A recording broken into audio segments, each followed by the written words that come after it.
Hello friends, स्वागत है आप सबका आपका अपना यूट्यूब चैनल अब पढ़ेगा इंडिया में। आज हम लेकर आए हैं आपके लिए बिहार दरोगा मेंस के लिए प्रैक्टिस सेट नंबर 11। इससे पहले से 1 से 10 तक ऑलरेडी सेट अपलोडेड है। अगर आप नहीं देखें तो जाके प्लेलिस्ट से देख सकते हैं। साथ ही साथ बहुत सारे प्रैक्टिस सेट अवेलेबल हैं, सबका अलग अलग प्लेलिस्ट बना दिया गया है, आप जाके प्लेलिस्ट से देख सकते हैं। तो आइए अब बढ़ते हैं अपने क्वेश्चंस की तरफ।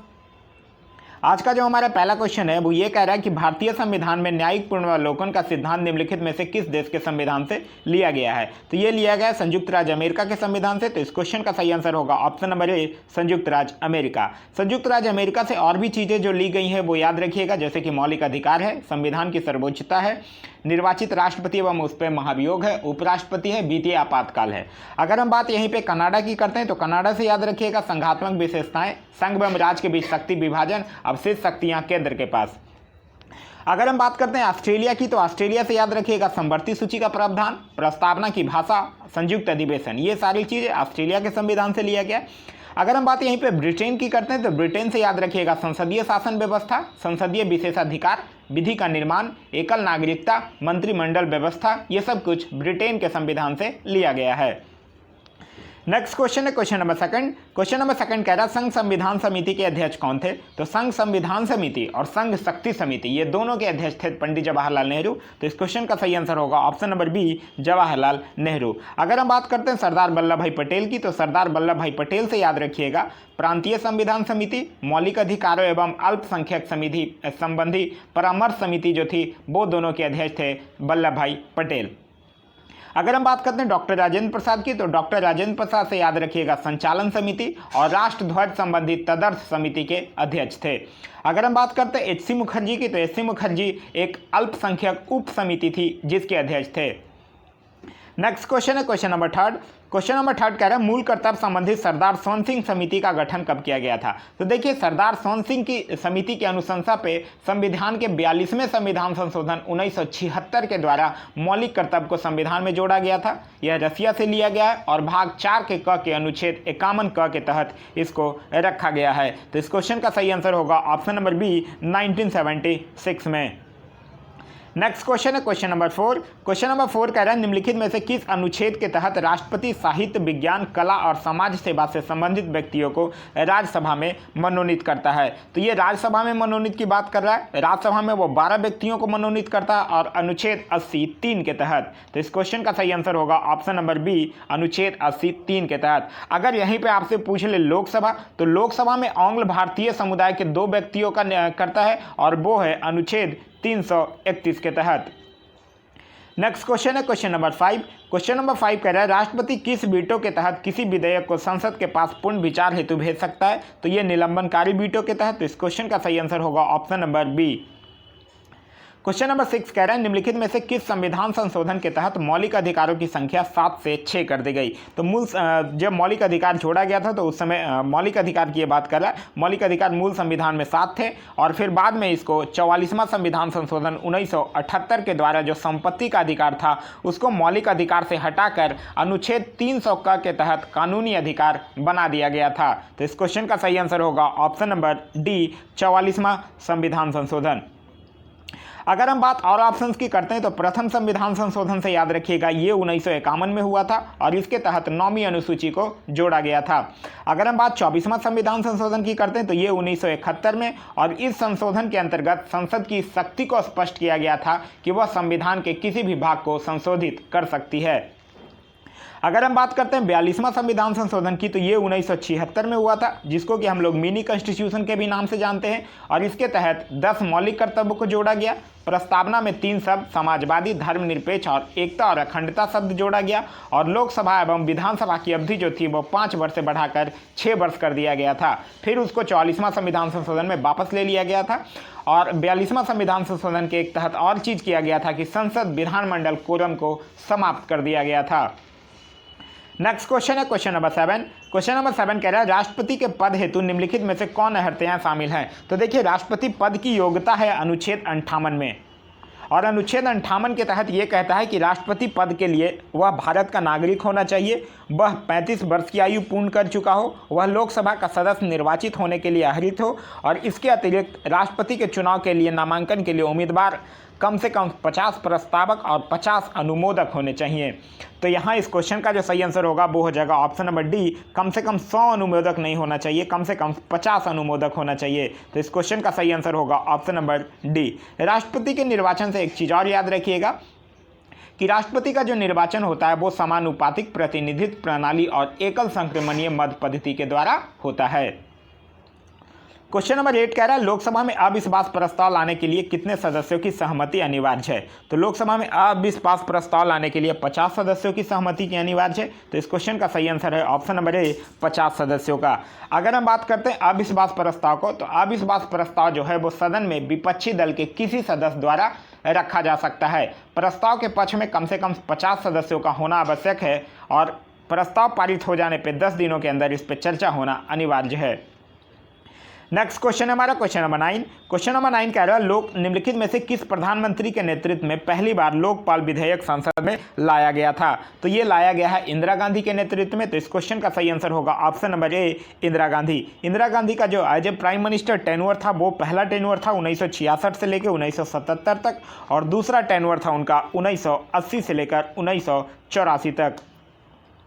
नेक्स्ट क्वेश्चन है क्वेश्चन नंबर 10। क्वेश्चन नंबर 10 कह रहा है निम्नलिखित में से कौन संसदीय शासन व्यवस्था की विशेषता नहीं है। तो संसदीय शासन व्यवस्था की ये विशेषता नहीं है कि निचले सदन का विघटन न होना। तो इस क्वेश्चन का सही आंसर होगा option number C. Next question है क्वेश्चन नंबर 11। क्वेश्चन नंबर 11 कह रहा है संविधान के भाग 15 संबंधित है। तो संविधान का जो भाग 15 है वो निर्वाचन से संबंधित है और इसमें अनुच्छेद 324 से लेकर 329 तक का विवरण है। भारतीय निर्वाचन आयोग की अगर बात करते हैं तो इसकी स्थापना 1950 में किया गया था और इसके प्रथम अध्यक्ष सुकुमार सेन थे। अगर हम बात करते हैं आपात उपवन से, तो आपात उपवन से याद रखिएगा भाग 18 और अनुच्छेद 352 से लेकर 360। अगर हम बात करते हैं संविधान संशोधन की, तो संविधान संशोधन से याद रखिएगा भाग 20 और अनुच्छेद 368। नेक्स्ट क्वेश्चन है क्वेश्चन नंबर 12। क्वेश्चन नंबर 12 कह रहा है निम्नलिखित में से किसका वरीयता क्रम ऊपर है। देखिए अगर हम लोग वरीयता क्रम की बात करते हैं तो सबसे पहले आएगा राष्ट्रपति, फिर उपराष्ट्रपति, फिर प्रधानमंत्री, फिर राज्यों के राज्यपाल अपने राज्यों में, और फिर भूतपूर्व राष्ट्रपति। तो ये दिए गए ऑप्शंस की अगर बात करते हैं तो प्रधानमंत्री सबसे ऊपर आएगा। तो इस क्वेश्चन का सही आंसर होगा ऑप्शन नंबर ए, प्रधानमंत्री। नेक्स्ट क्वेश्चन हमारा क्वेश्चन नंबर 13। क्वेश्चन नंबर 13 कह रहा है निम्नलिखित में से किस अधिनियम द्वारा भारतीय विधान परिषद के स्थान पर द्विसदनीय व्यवस्था का गठन किया गया था। तो ये किया गया है 1919 के अधिनियम के द्वारा। तो इस क्वेश्चन का सही आंसर है ऑप्शन नंबर सी, 1919 के अधिनियम के द्वारा। 1919 के शासन अधिनियम के द्वारा जो कुछ इंपॉर्टेंट बातें याद रखने वाली हैं वो ये है कि केंद्र में द्विसदनात्मक विधायिका की स्थापना, प्रांतों में द्वैध शासन प्रणाली का प्रवर्तन, भारत में एक लोक सेवा आयोग का गठन का प्रावधान, वायसराय की कार्यकारी परिषद में 6 सदस्यों में से 3 सदस्यों का भारतीय होना आवश्यक कर दिया गया था। क्वेश्चन नंबर 14 कह रहा है भारत का पहला जैव मंडल संरक्षित क्षेत्र कौन सा है। तो भारत का जो पहला जैव मंडल संरक्षित क्षेत्र है वो है नीलगिरी। तो इस क्वेश्चन का सही आंसर होगा ऑप्शन नंबर सी, नीलगिरी। ये जो नीलगिरी है वो पश्चिमी घाट का एक हिस्सा है जिसको 2012 में यूनेस्को द्वारा विश्व धरोहर घोषित किया गया था।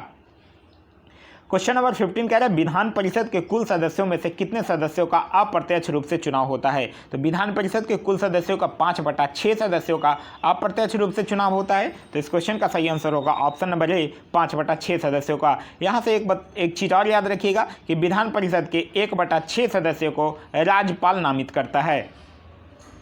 क्वेश्चन नंबर 16 कह रहा है मानव विकास सूचकांक की गणना किस आधार पर की जाती है। तो मानव विकास सूचकांक की अगर बात करते हैं तो जन्म के समय जीवन प्रत्याशा भी, साक्षरता दर भी और प्रति व्यक्ति आय भी। तो इस क्वेश्चन का सही आंसर होगा ऑप्शन नंबर डी, 1, 2 और 3। क्वेश्चन नंबर 17 कह रहा है नेहरू ट्रॉफी शब्द किस खेल से संबंधित है। अगर हम बात करते हैं नेहरू ट्रॉफी की, तो नेहरू ट्रॉफी हॉकी से संबंधित है। तो इस क्वेश्चन का सही आंसर होगा option number B, hockey. Hockey से और भी चीज़ें याद रखिएगा जैसे कि रंगास्वामी कप हो गया, Aga Khan cup, Dhyan Chand trophy, Beighton cup, ये सब का संबंध हॉकी से है। अगर हम बात यहीं पे बैडमिंटन की करते हैं तो बैडमिंटन से याद रखिएगा कि नारंग कप, अमृत दीवान कप, ये दोनों का संबंध बैडमिंटन से है। अगर हम बात करते हैं गोल्फ की, तो गोल्फ से याद रखिएगा Baker cup, Ryder cup, Prince of Wales cup, ये सब का संबंध गोल्फ से है। क्वेश्चन नंबर 18 कह रहा है बोत्सवाना की राजधानी कहाँ है। अगर हम बात करते हैं बोत्सवाना की राजधानी की, तो बोत्सवाना का राजधानी है गेबोरोन। तो इस क्वेश्चन का सही आंसर होगा option number B. Next question है क्वेश्चन नंबर 19। क्वेश्चन नंबर 19 कह रहा है निम्नलिखित में से कौन भू आवेशित देश नहीं है। तो नामीबिया जो है वो भू आवेशित नहीं है, तो इस क्वेश्चन का सही आंसर है option number D, Namibia. Question number 20 कह रहा है बांस को वर्गीकृत किया गया था। तो बांस को वर्गीकृत किया गया था पहले एक घास के रूप में, तो इस क्वेश्चन का सही आंसर है ऑप्शन नंबर सी, घास के रूप में।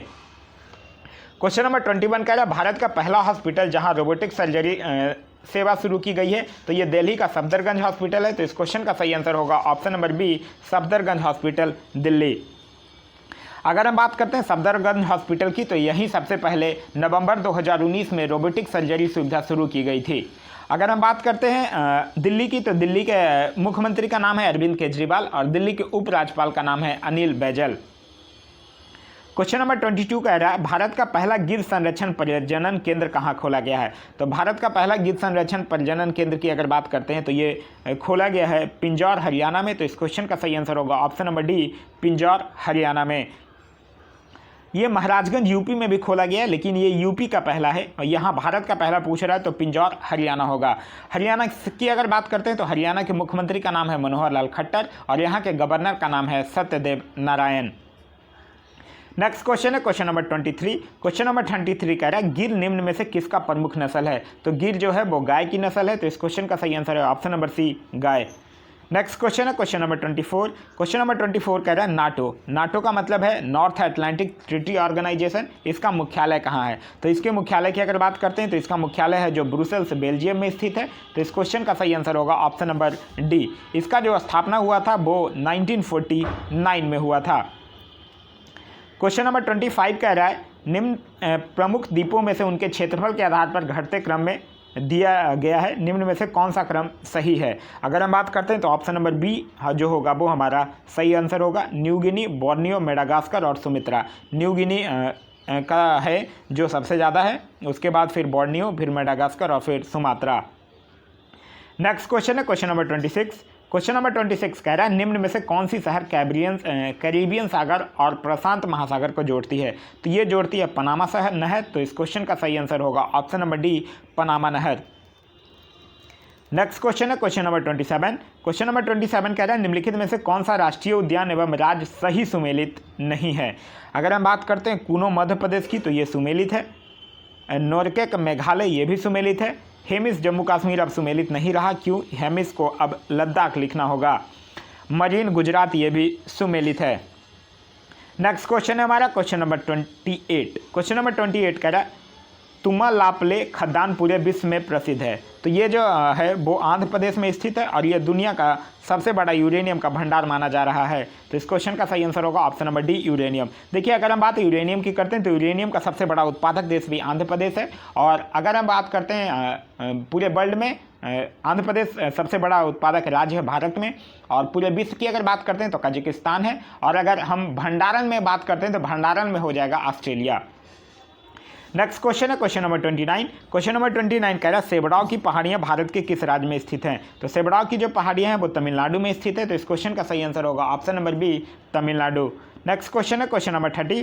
क्वेश्चन नंबर 30 कह रहा है 2011 के जनगणना रिपोर्ट के अनुसार भारत की जनसंख्या में सर्वाधिक दशकीय वृद्धि वाले राज्यों का घटते क्रम में कौन सा क्रम सही है। तो देखिए 2011 के जनगणना के अनुसार अगर हम बात करते हैं तो दशकीय वृद्धि की अगर बात करते हैं तो सबसे ज़्यादा था मेघालय में 27.9%, फिर था अरुणाचल प्रदेश में 26%, फिर बिहार में 25.4%, फिर जम्मू कश्मीर में था 23.6% और मिजोरम में था 23.5%। तो इस तरह से अगर आप अरेंज कीजिएगा तो आपका जो सही आंसर होगा वो हो जाएगा ऑप्शन नंबर सी। अगर हम यही न्यूनतम दशकीय वृद्धि वाली की बात करते हैं तो न्यूनतम दशकीय वृद्धि था नागालैंड में, फिर केरल, फिर गोवा, फिर आंध्र प्रदेश और फिर सिक्किम। नेक्स्ट क्वेश्चन है क्वेश्चन नंबर 31। क्वेश्चन नंबर 31 कह रहा है पालघाट दर्रा किन दो राज्यों के बीच स्थित है। तो पालघाट दर्रा जो है वो केरल को तमिलनाडु से जोड़ता है, तो इस क्वेश्चन का सही आंसर होगा ऑप्शन नंबर सी। देखिए पालघाट दर्रा की अगर बात करते हैं तो यह केरल के मध्यपूर्व में नीलगिरी एवं अन्नामलाई पहाड़ी के मध्य स्थित है और कालीकुट तिच्चूर से लेकर कोयम्बटूर इरोड के रेल एवं सड़क मार्ग इसी दर्रे से होकर गुजरते हैं। नेक्स्ट क्वेश्चन है क्वेश्चन नंबर 32। क्वेश्चन नंबर 32 कह रहा है निम्न में से कौन सा बंदरगाह जो है वो पश्चिमी तट पर स्थित नहीं है। तो पश्चिमी तट पर स्थित की अगर हम लोग बात करते हैं तो तोर बंदरगाह जो है वो बंगाल की खाड़ी में तमिलनाडु के तट पर स्थित है, तो इस क्वेश्चन का सही आंसर हो जाएगा option number D. Question number 33 कह रहा है हाल ही के समय में चर्चा में रहा सेपरेटली द्वीप किस सागर में स्थित है। तो इस क्वेश्चन का जो सही आंसर होगा वो हो जाएगा ऑप्शन नंबर डी, दक्षिणी चीन सागर में। और यह जो था वो चीन और वियतनाम के बीच में द्वीप विवाद का अभी रिसेंटली कारण बन रहा था। नेक्स्ट क्वेश्चन है क्वेश्चन नंबर 34। क्वेश्चन नंबर 34 कह रहा है भगवान महावीर उद्यान किस राज्य में स्थित है। तो ये गोवा राज्य में स्थित है। तो इस क्वेश्चन का सही आंसर होगा option number C, Goa. Question number 35 कह रहे हैं निम्न में से कौन सा नगर ग्रैंड ट्रंक रोड पर स्थित नहीं है। तो देखिए अगर हम बात करते हैं ग्रैंड ट्रंक रोड जो है वो NH2 बिहार के 4 स्थानों से होकर गुजरती है, गया, औरंगाबाद, सासाराम और भभुआ। तो इस क्वेश्चन का जो सही आंसर होगा वो हो जाएगा ऑप्शन नंबर सी, नवादा से पर स्थित नहीं है। क्वेश्चन नंबर 36 कह रहा है बिहार के निम्न जिलों में से कौन सा जिला किसी अंतर्राष्ट्रीय सीमा से संबंधित नहीं है। तो देखिए अगर हम लोग बात करते हैं इस ऑप्शन में तो सीतामढ़ी जो है वो नेपाल से कनेक्टेड है, अररिया भी है, मधुबनी भी है, लेकिन पूर्णिया जो है वो किसी अंतर्राष्ट्रीय सीमा नहीं बनाती है। तो इस क्वेश्चन का सही आंसर हो जाएगा ऑप्शन नंबर ए, पूर्णिया। नेक्स्ट क्वेश्चन है क्वेश्चन नंबर 37। क्वेश्चन नंबर 37 कह रहा है चाय की खेती हेतु निम्न में से कौन सी मिट्टी सर्वाधिक उपयुक्त होती है। तो यहाँ चाय की खेती की बात कर रहा है तो चाय की खेती सबसे ज़्यादा लेटराइट मिट्टी में होती है। तो इस क्वेश्चन का सही आंसर होगा ऑप्शन नंबर बी, लेटराइट मिट्टी। चाय से याद रखिएगा चाय का सबसे बड़ा उत्पादक देश है चीन और सबसे बड़ा उत्पादक राज्य है असम। अगर हम बात करते हैं लेटराइट मिट्टी की तो लेटराइट मिट्टी से याद रखिएगा इसमें आयरन एवं सिलिका की बहुलता होती है और यह जो है वो चाय, इलायची और काजू की खेती के लिए सर्वाधिक उपयुक्त मानी जाती है। अगर हम बात करते हैं लाल मिट्टी की तो लाल मिट्टी से याद रखिएगा इस मिट्टी में सिलिका एवं आयरन की बहुलता होती है और इसका जो लाल रंग है वो लौ ऑक्साइड की उपस्थिति के कारण होता है।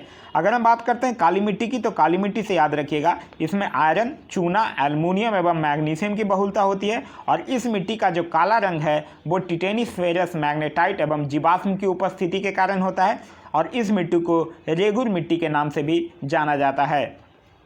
अगर हम बात जलोढ़ मिट्टी की करते हैं तो जलोढ़ मिट्टी से याद रखिएगा यह नदियों द्वारा लाई गई मिट्टी है। इस मिट्टी में पोटास की बहुलता होती है लेकिन नाइट्रोजन, फास्फोरस और ह्यूमस की कमी होती है। यह मिट्टी है जो भारत के लगभग 22% क्षेत्रफल पर पाई जाती है। नेक्स्ट क्वेश्चन है क्वेश्चन नंबर 38। क्वेश्चन नंबर 38 कह रहा है अनुपम झील बिहार के किस जिले में स्थित है। तो अनुपम झील जो है वो अगर हम बात करते हैं तो ये बिहार के कैमूर जिले में स्थित है। तो इस क्वेश्चन का सही आंसर होगा option number B, Kaimur. Next question है क्वेश्चन नंबर 39। क्वेश्चन नंबर 39 कह रहा है हुंडरू जलप्रपात किस राज्य में स्थित है। तो हुंडरू जलप्रपात की अगर बात करते हैं तो ये झारखंड में रांची जिले में स्वर्ण रेखा नदी पर स्थित है। तो इस क्वेश्चन का सही आंसर होगा option number C, Jharkhand. Next question है क्वेश्चन नंबर 40। क्वेश्चन नंबर 40 कह रहा है आसाम कितने राज्यों एवं कितने देशों के साथ सीमा साझा करता है। तो आसाम जो है वो 7 राज्यों के साथ सीमा साझा करेगा। वो राज्य हैं पश्चिम बंगाल, अरुणाचल प्रदेश, नागालैंड, मणिपुर, मिजोरम, त्रिपुरा और मेघालय। साथ ही साथ 2 देश भूटान और बांग्लादेश के साथ भी सीमा साझा करता है। तो इस क्वेश्चन का सही आंसर होगा ऑप्शन नंबर सी, 7 राज्य एवं 2 देश। आसाम से याद रखिएगा यह प्राकृतिक गैस का सबसे बड़ा उत्पादक राज्य है। नेक्स्ट क्वेश्चन है क्वेश्चन नंबर 41। क्वेश्चन नंबर 41 कह रहा है सैंधव सभ्यता के स्थलों में कौन सा बंदरगाह नगर नहीं था। तो बंदरगाह नगर नहीं था कौन, तो ये धौलावीरा था। तो इस क्वेश्चन का सही आंसर होगा option number D, Dholavira. Dholavira से याद रखिएगा इसके उत्खनन करता थे रविंद्र सिंह बिष्ट और 1990 में इसका उत्खनन हुआ था। अगर हम बात करते हैं लोथल की तो लोथल से याद रखिएगा ये भोगमा नदी के किनारे है। इसका उत्खनन करता थे रंगनाथ राव और ये इसका उत्खनन 1955 में हुआ था। अगर हम बात करते हैं राखीगढ़ी की तो ये घग्गर नदी के किनारे है। इसके उत्खननकर्ता का नाम था सूरजभान और ये 1969 में इसका उत्खनन हुआ था। नेक्स्ट क्वेश्चन है क्वेश्चन नंबर 42। क्वेश्चन नंबर 42 कह रहा है निम्नलिखित में से सुमेलित युग्म की पहचान कीजिए। तो अगर हम बात करते हैं ऋग्वेद के तो ऋग्वेद के यज्ञकर्ता को होता कहा जाता था। तो ये इसके साथ मैच कर सकता है।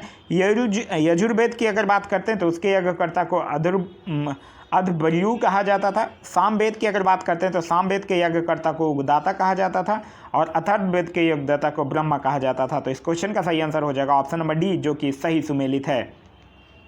नेक्स्ट क्वेश्चन है क्वेश्चन नंबर 43। क्वेश्चन नंबर 43 कह रहा है पुरी स्थित जगन्नाथ मंदिर का निर्माण किसने करवाया था। तो ये चोटगंग के द्वारा करवाया गया था। तो इस क्वेश्चन का सही आंसर होगा option number C.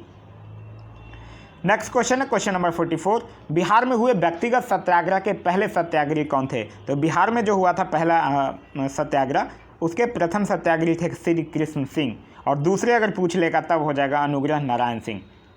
Next question है क्वेश्चन नंबर 45।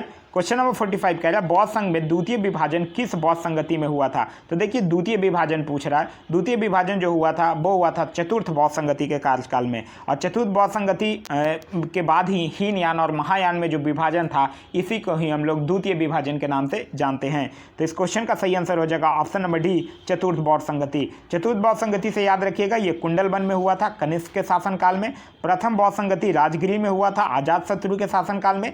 द्वितीय बौद्ध संगति हुआ था वैशाली में कालाशोक के शासनकाल में, और तृतीय बौद्ध संगति हुआ था पाटलिपुत्र में अशोक के शासनकाल में।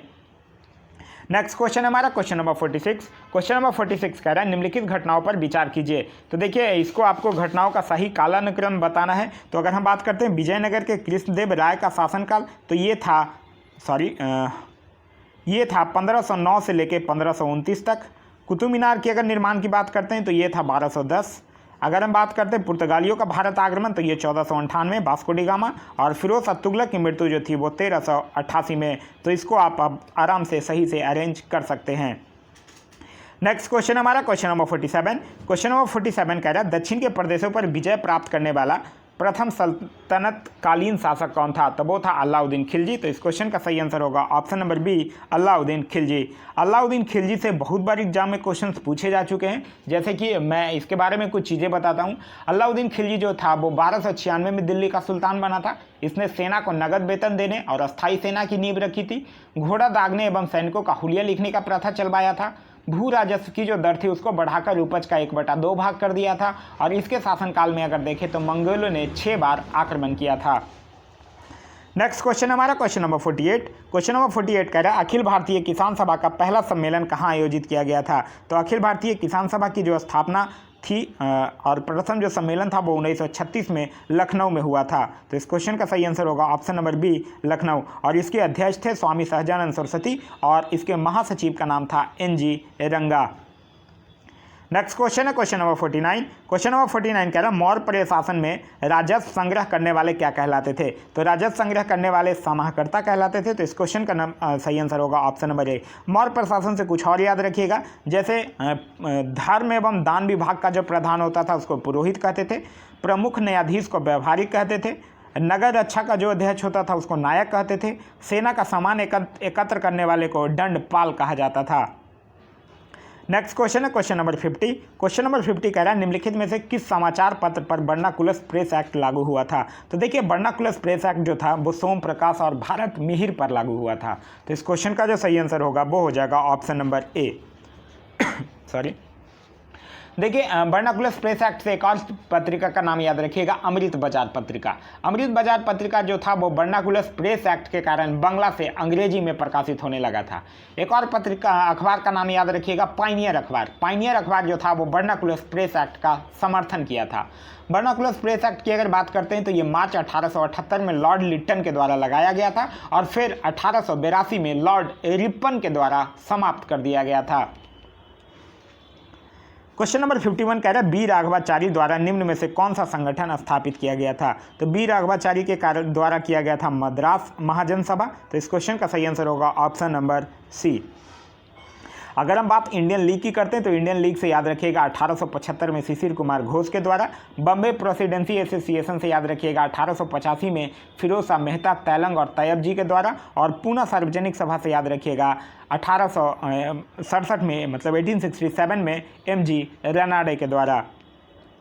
नेक्स्ट क्वेश्चन है क्वेश्चन नंबर 52। क्वेश्चन नंबर 52 कह रहा है साइमन कमीशन का भारत आगमन कब हुआ था। तो साइमन कमीशन की अगर भारत आगमन की बात करते हैं तो 3 फरवरी 1928 को हुआ था। तो इस क्वेश्चन का सही आंसर होगा ऑप्शन नंबर सी। लेकिन इसका गठन जो था वो ब्रिटिश संसद में 1927 में किया गया था। साइमन कमीशन को हम लोग व्हाइटमैन कमीशन भी कहते हैं। क्यों? क्योंकि ये जॉन साइमन की अध्यक्षता में 7 सदस्यीय आयोग था और 7 इसमें वाइट लोग थे, कोई भी भारतीयों को जगह नहीं मिला था। साइमन कमीशन से एक चीज़ और याद रखिएगा, 30 अक्टूबर 1928 को लाहौर में साइमन कमीशन के विरुद्ध प्रदर्शन करते समय पुलिस की लाठी से लाला लाजपत राय घायल हो गए थे और बाद में इनकी मृत्यु हो गई थी। साइमन कमीशन के बहिष्कार न करने वाले 2 दल थे, एक था जस्टिस पार्टी और एक था पंजाब यूनियनिस्ट पार्टी।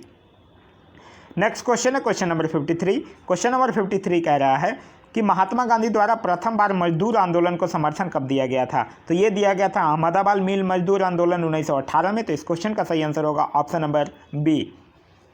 1918 में महात्मा गांधी ने अहमदाबाद टेक्सटाइल लेबर एसोसिएशन की स्थापना किया था और यह उस समय की सबसे बड़ी ट्रेड यूनियन थी।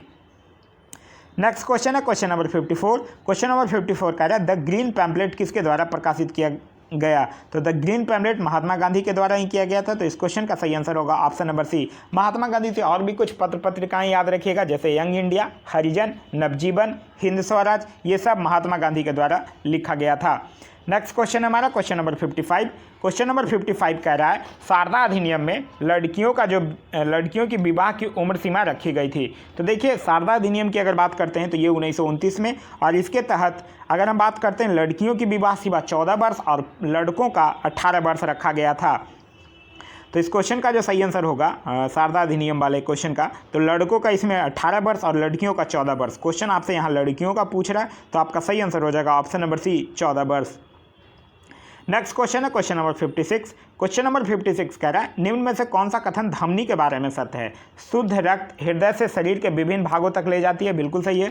धमनी की दीवार मोटी एवं लचीली होती है, ये भी बिल्कुल सही है। और धमनी की दीवार पर रक्तचाप अधिक होता है, ये भी बिल्कुल सही है। तो इस क्वेश्चन का जो सही आंसर होगा वो हो जाएगा ऑप्शन नंबर डी 1, 2 और 3 तीनों।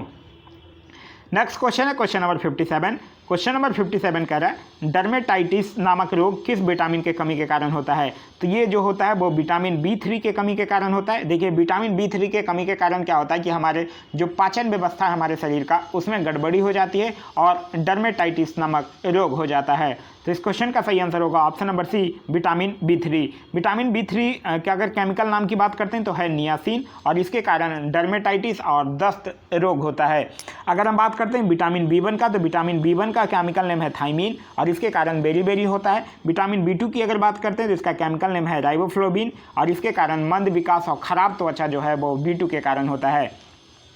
विटामिन B5 का अगर केमिकल नेम की बात करते हैं तो विटामिन B5 का केमिकल नाम है पेंटोथेनिक एसिड और इसके कारण जो थकान है, अनिंद्रा है, ये सब विटामिन B5 के कारण होता है। अगर हम बात करते हैं विटामिन की, तो विटामिन का आविष्कार फंक ने 1911 में किया था। नेक्स्ट क्वेश्चन है क्वेश्चन नंबर 58। क्वेश्चन नंबर 58 कह रहा है निम्न में से किसका वैज्ञानिक नाम पिसम स्टेबियम है? तो पिसम स्टेबियम मटर का वैज्ञानिक नाम है। तो इस क्वेश्चन का सही आंसर होगा ऑप्शन नंबर बी मटर।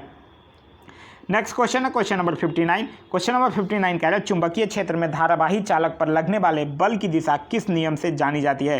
तो इसको हम लोग फ्लेमिंग के बामहस्त नियम के अनुसार जानते हैं। तो इस क्वेश्चन का सही आंसर होगा option number C.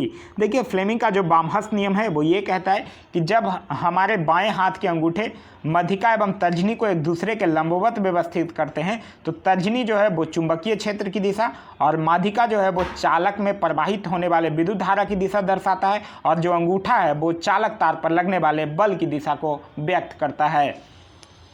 Next question है क्वेश्चन नंबर 60। क्वेश्चन नंबर 60 कह रहा है भार का मात्रक क्या होता है? तो भार का मात्रक होता है न्यूटन। तो इस क्वेश्चन का सही आंसर होगा option number B. Question number 61 कह रहा है आरएनए और प्रोटीन बनाने में कौन सा प्लांट हार्मोन उपयोगी है? देखिए प्लांट हार्मोन की बात करते हैं तो पौधे में 5 ही हार्मोन पाए जाते हैं, जिब्रीन, ऑक्सीन, इथाइलिन, ऑब्सिसिक अम्ल और साइटोकाइनिन। तो इस क्वेश्चन का जो सही आंसर होगा वो हो जाएगा option number C cytokinin. Next question है क्वेश्चन नंबर 62। क्वेश्चन नंबर 62 कह रहा है निम्नलिखित में से किसमें त्रिविमीय क्रिस्टल प्रणाली नहीं पाया जाता है? तो देखिए त्रिविमीय अगर हम बात करते हैं तो तांबा में पाया जाता है, सोना में भी पाया जाता है, चांदी में पाया जाता है, लेकिन ग्रेफाइट में षष्ठ कोशीय क्रिस्टल प्रणाली पाया जाता है। क्वेश्चन नंबर 63 कह रहा है पायस एक कोलाइड होता है। तो कोलाइड पायस जो है वो द्रव का कोलाइड है। तो इस क्वेश्चन का जो सही आंसर होगा वो हो जाएगा ऑप्शन नंबर बी। कोलाइड से एक चीज़ याद रखिएगा, कोलाइड में जो प्रक्षेपित कणों का जो आकार होता है वो 10⁻⁻5 सेंटीमीटर और 10⁻⁷ सेंटीमीटर के बीच होता है।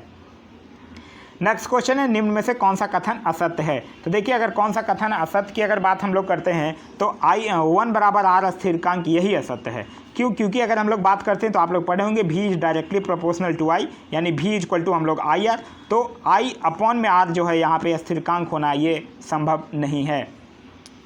नेक्स्ट क्वेश्चन है क्वेश्चन नंबर 65। क्वेश्चन नंबर 65 कह रहा है लोहे के निष्कर्षण में चूना पत्थर का इस्तेमाल किस रूप में किया जाता है? तो इसमें जो चूना पत्थर का इस्तेमाल है वो फ्लक्स के फॉर्म में किया जाता है। तो इस क्वेश्चन का सही आंसर होगा option number D.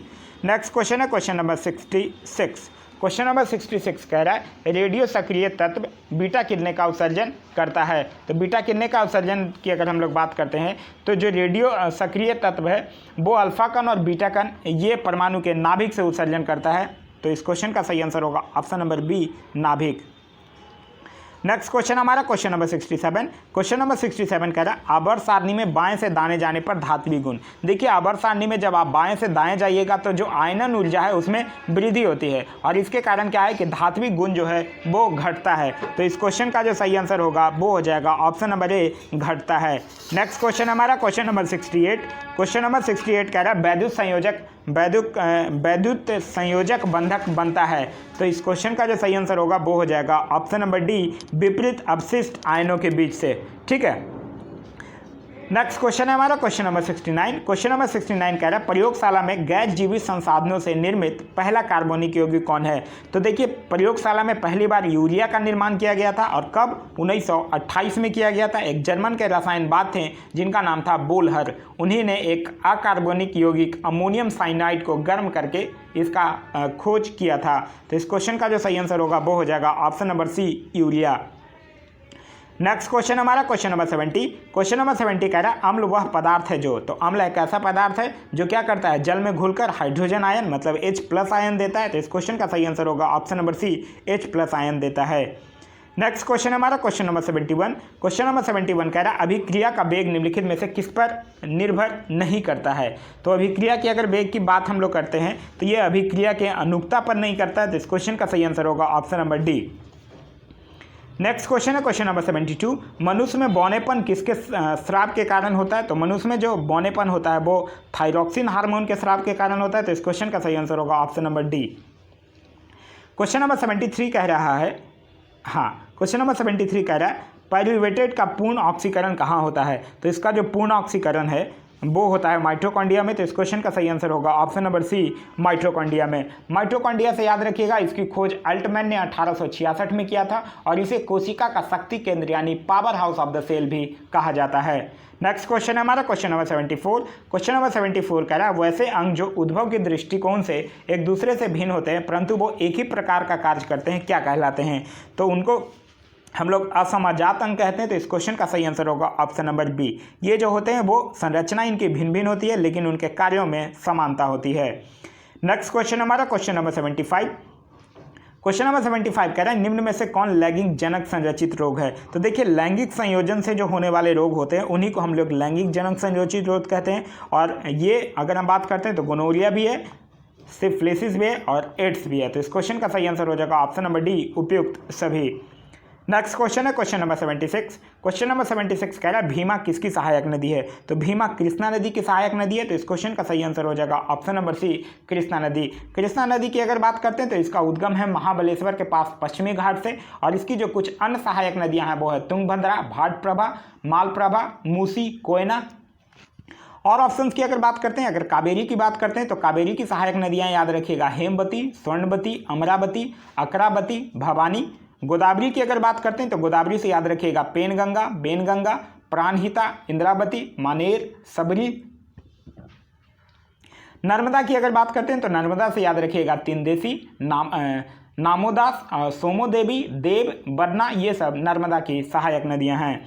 Next question है हमारा क्वेश्चन नंबर 77। क्वेश्चन नंबर 77 कह रहा है निम्न में से कौन सा शब्द फुटबॉल खेल से संबंधित है। तो देखिए फुटबॉल से फॉरवर्ड भी संबंधित है, डमी भी और डीप भी। तो इस क्वेश्चन का सही आंसर हो जाएगा ऑप्शन नंबर डी, 1, 2 और 3 तीनों।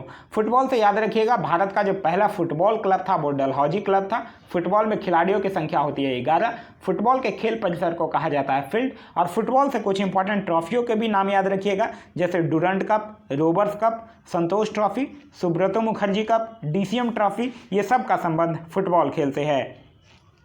नेक्स्ट क्वेश्चन हमारा क्वेश्चन नंबर 78। क्वेश्चन नंबर 78 कह रहा है विश्व पर्यटन दिवस प्रति वर्ष किस तिथि को मनाया जाता है। तो विश्व पर्यटन दिवस जो है वो 27 सितंबर को मनाया जाता है। तो इस क्वेश्चन का सही आंसर हो जाएगा ऑप्शन नंबर डी, 27 सितंबर। और वर्ष 2019 का जो पर्यटन दिवस का जो थीम था वो था tourism and jobs, a better future for all.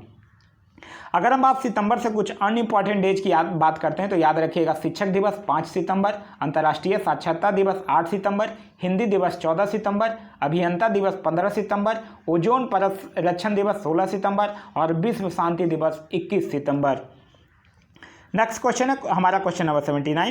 Question number 79 कह रहा है शालीमार द क्लाउन पुस्तक के लेखक कौन है? तो शालीमार द क्लाउन पुस्तक के लेखक हैं सलमान रुश्दी। तो इस क्वेश्चन का सही आंसर होगा option number B. Salman Rushdie से एक और इंपॉर्टेंट बुक का नाम याद रखिएगा जो 1-2 बार एग्जाम में पूछा जा चुका है, वो है मिडनाइट चिल्ड्रंस। नेक्स्ट क्वेश्चन है हमारा क्वेश्चन नंबर 80। क्वेश्चन नंबर 80 कह रहा है ग्रीनोकाइट किस धातु का यस्क है? तो ग्रीनोकाइट कैंडियम का यस्क है। तो इस क्वेश्चन का सही आंसर हो जाएगा ऑप्शन नंबर बी, कैंडियम। तो ये था हमारा आज का वीडियो। आज का वीडियो आप लोगों को कैसा लगा कमेंट करके ज़रूर बताइएगा। साथ ही साथ अगर आपको इस वीडियो से कुछ सीखने के लिए मिलता है तो एक लाइक ज़रूर कर दीजिएगा। Thanks for watching.